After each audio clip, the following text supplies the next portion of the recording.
Hi, I'm Carolyn Blocker-Smith. I'm Michaela's or Miss Murray's aunt, and I'm going to read a story today. The story is by Jan Brett, and she's not only the writer of the story, but she also did all of the beautiful illustrations, and it's called Mossy. Do you see what it is? It's a turtle. So here we go. Look at all those mosses. Wow. And there's the tie. And look at all the feathers. I don't know what all those feathers are because turtles don't have feathers, do they? All right. So she wrote this book for Torin Brett Koloski. On a misty, moisty morning, a young turtle stood at the edge of a lily pond. Oh, a lily pad pond. Her name was Mossy. Can you find her in that picture? Look, there she is. And in this book, you have to look at all the edges because you see like there's daisies and there's other flowers like sweet peas and just all kinds of extra stuff. Oh, Mossy liked this damp, cool place. Here, she spent so much time here that curlicues of moss began to grow on her carapace until her shell was covered with them. Look. And more. And more. Look, it's got violets. And look at all the butterflies and the moths. That's a Luna moth. That's a... Is it an emperor? As the spring days got warmer, tiny ferns curled, unfurled, and wildflowers began to blossom. Soon Mossy's shell was home to an amazing garden. Mossy liked to look at her reflection in Lily Pad Pond and see what was growing in her garden. Look, can you see her reflection? There she is for real, and there's her reflection. Look, there's a fish under there, and she has other friends. Look, a newt, and there's a girl, and all kinds of mosses. There she is standing looking down. And what is that? A frog. Every day brought a surprise, a new flower, or perhaps a delicious wild strawberry. Mossy's garden was growing wider and taller. Strawberries are in season at your house right now, aren't they? Mm-hmm. One day, Mossy was standing on Lily Pad Pond when the water rippled and two ruby red eyes looked up at her. It was a handsome turtle she hadn't seen before. Look, there he is. Do you see him? He's hiding under a lily pad. And this is Mossy with all of her flowers on her back. A trillium, violets. I don't know if that's a phlox maybe. This one almost looks like a dogwood, doesn't it? I don't know if a dogwood would grow that little or not. Anyway, and can you see the girl collecting stuff there too? And then there's all kinds of mushrooms in this one. See all those different mushrooms? And there's a lady collecting. All right, so look at the frogs. They're going everywhere. Scoot had never seen a lady turtle like Mossy. He thought her garden was pretty, but it was Mossy who made his heart beat fast. She was breathtaking. Scoot scrambled up the bank and walked toward Mossy. Entranced by those ruby eyes, Mossy made her way into the open glades toward Scoot. Just then, Dr. Carolina, on her morning walk with her niece, Tori, spotted Mossy.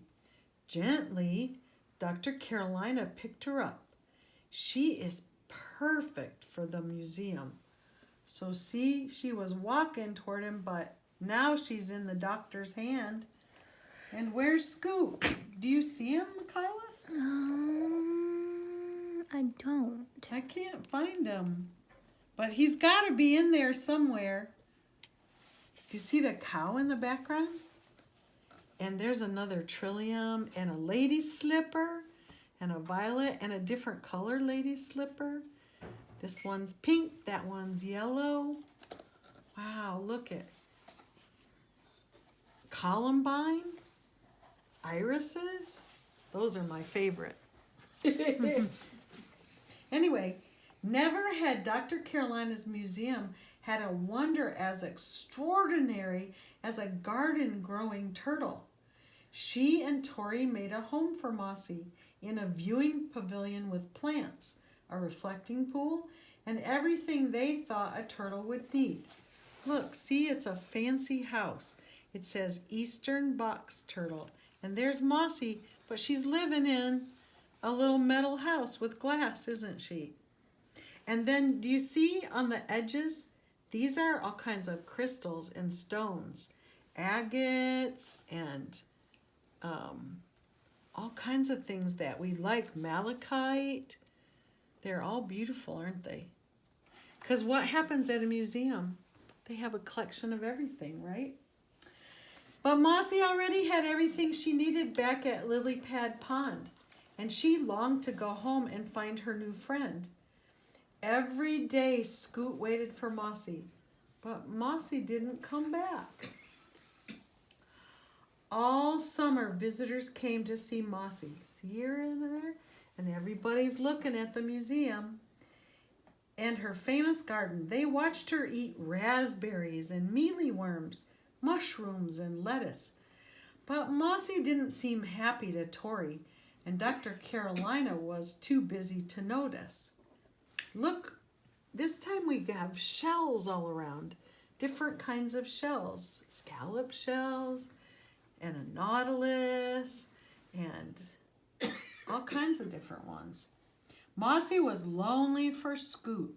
She had stopped looking at her garden in the reflecting pool because it made her remember those ruby red eyes shining like jewels peering at her from Lily Pad Pond. Thoughts of Scoot only made her sad. She had a friend she couldn't see, didn't she? Kind of like us right now.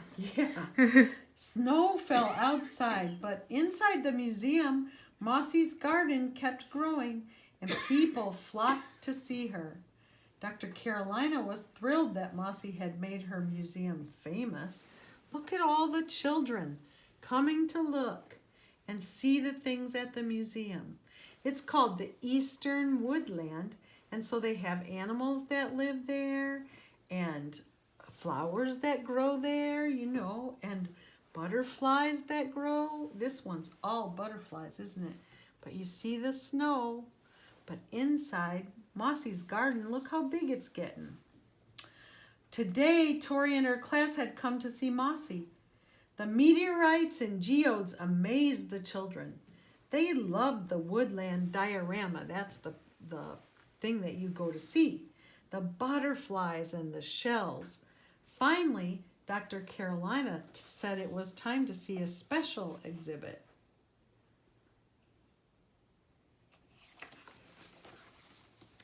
The children gathered around the viewing pavilion.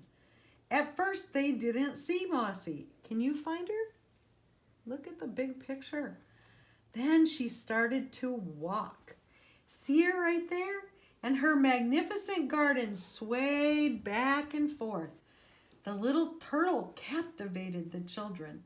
You see, there's Dr. Carolina. And look at all the bugs. Oof! Stink bugs, katydids, grasshoppers. I don't know. Some of them, I don't like some of those bugs very much. Yeah, me either. Mossy is a special turtle, said Dr. Carolina. Her garden grows and changes all year round. She is never hungry or cold. She is safe living in a museum. Here with us, Mossy could live to be 100 years old.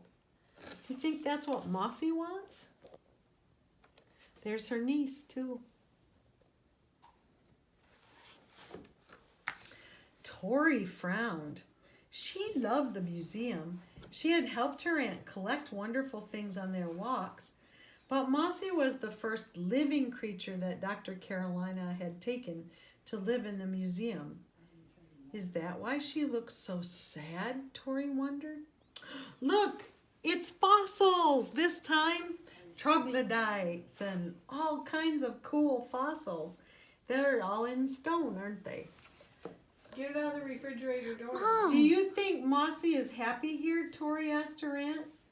Does she have any turtle friends? The children asked. No, but here we all have the opportunity to see her. Dr. Carolina paused. The children had given her an idea. On the first day of spring, a sign on the front of the museum read, "Closed.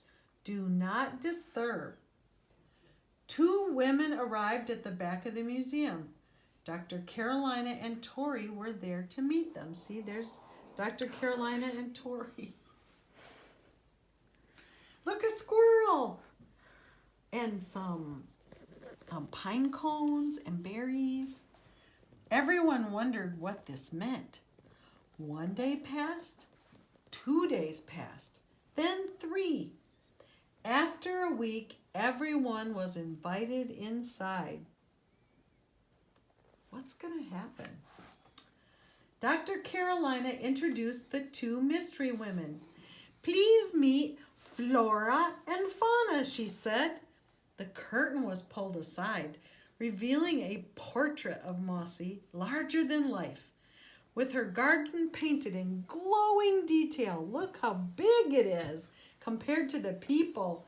That's pretty big, isn't it? Flora had painted all the plants. Fauna had painted Mossy. Together, the artists had captured a moment in time that would never fade. Everyone cheered and clapped. Look at all the beautiful orchids that are around this time. Gotta get on the chair. Very nice. At dusk, Dr. Carolina gently put Mossy in a collection basket. Come with me, she said to Tori. I guess that must be a collection basket. See, it has a handle to hold it, and it has kind of a closed top, doesn't it? Come with me, she said to Tori, and off they went to take Mossy to Lily Pad Pond. What do you think's going to happen? Together, they said goodbye to their garden growing friend and put her in the glade next to the waterfall, exactly where Dr. Carolina had found her. Mossy was home. See all the feathers from the birds? And there's Mossy. Think that's Mossy? I don't know. It doesn't have a garden. Maybe it was that other guy. Scoot. Scoot. Yeah, Scoot. The next morning, the warm spring sun woke up Scoot from his bed underneath the leaves. He opened his ruby eyes and saw Mossy. Their year part vanished into the past. Look, see? This is Mossy, because remember, she has the garden, and this must be Scoot. At the museum, the portrait of Mossy continued to amaze visitors. What an extraordinary work of art and nature, they exclaimed. Look at all the beautiful butterflies. There's a yellow swallowtail. And there's lots of others in there that we recognize. A cabbage moth. What's the owl-eyed one called? It's not a buckeye. A buckeye, that's it. That's a buckeye. The world changed as the years went by, and Tori grew up. But Mossy's portrait is there in Dr. Carolina's museum for all to see, not knowing that not far away on the misty, moisty edge of Lily Pad Pond, an old turtle still stands. Her name is Mossy. Look, see, you can see her crawling across. Maybe those are her babies. What do you think? I hope so. Looks like it, doesn't it? Oh, yes, look. We have confirmation of that. Because do you see? There's Mossy and Scoot. And look at all the little babies. And they're there with dragonflies all around. They look very happy, don't they? Nice. The end. Boom, shakalaka. You want to say goodbye? Kind of takes. Oh, sure. It was fun to read to you today. I hope you enjoyed this story. I think Mossy was kind of in quarantine like you've been too, but she got to come out, and so do you pretty soon. Thank you.